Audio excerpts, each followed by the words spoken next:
Hey guys, this is Ainsley with Maestro Brand and Wave Electronics.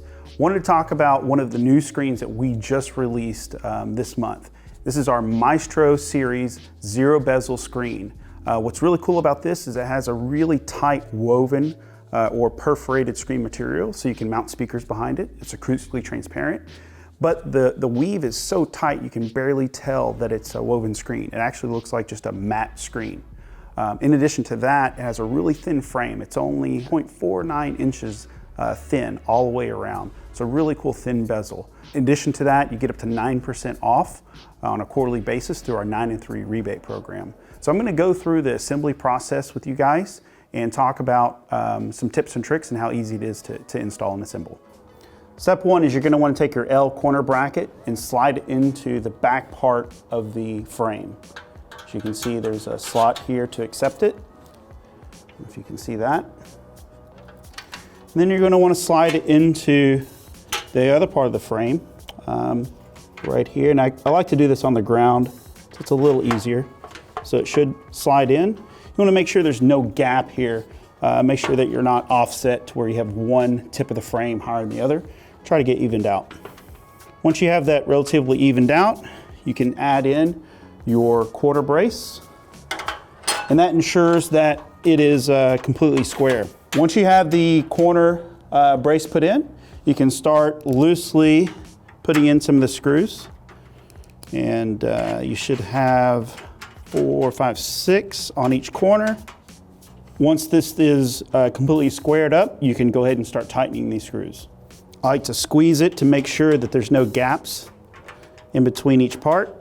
If you're having trouble getting your corner braces to fit in properly, and then also maybe if you're having trouble getting this to completely line up square, you may want to adjust these little set screws, and these pivot up and down. And so probably the easiest thing to do is loosely tighten those, put in your corner braces, and then put in your screws, and then you can access the set screw through the corner brace to make fine adjustments.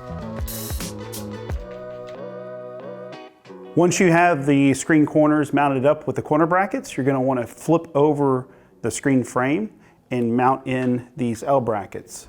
These were loosely mounted before, but what you're going to want to do is take your little set screws and your Allen wrench that comes with the packaging. There's 4 on every corner.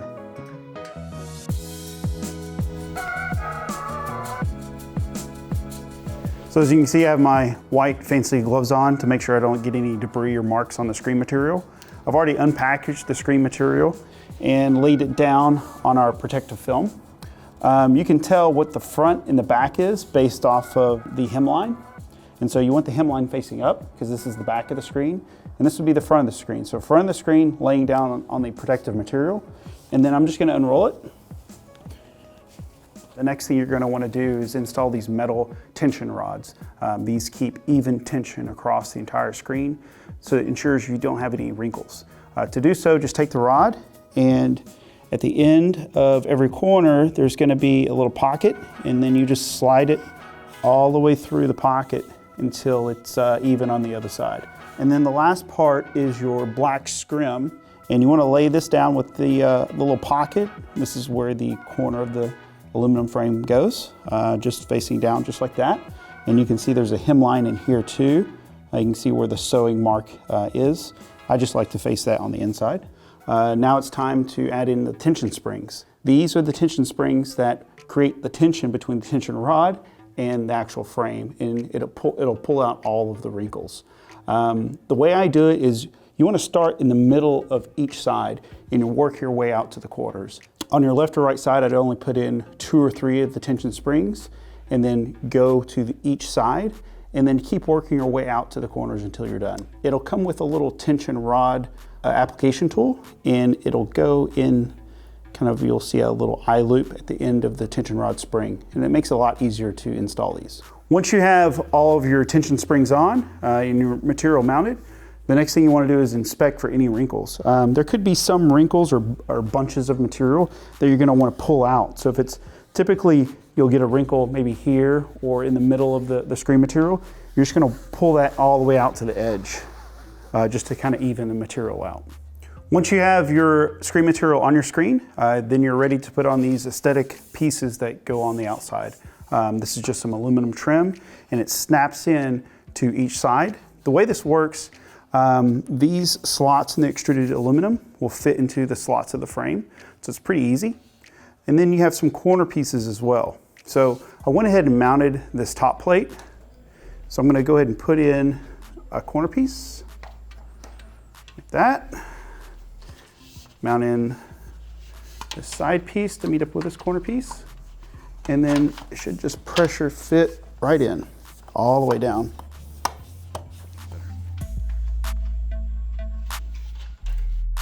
One of the last things you're going to do before you mount the screen on the wall is take out the set screws on the end caps and replace them with one of these flathead or flat surface Phillips screws. What this is doing is securing this side panel, this aesthetic piece, to the frame. That way, whenever you pull it up and down off the wall, you don't accidentally pull off this side aesthetic piece. So besides some cleanup, we're pretty much done. We got the screen mounted in our training room here in Houston. Looks pretty good. Nice thin bezel is hardly noticeable. And the mesh or the woven perforation is really undetectable from the matte white screen that's to my left that we replaced. So thanks guys for watching this video. Hopefully it makes it easier for you guys to assemble this screen when you're on the job site. Thank you for your business.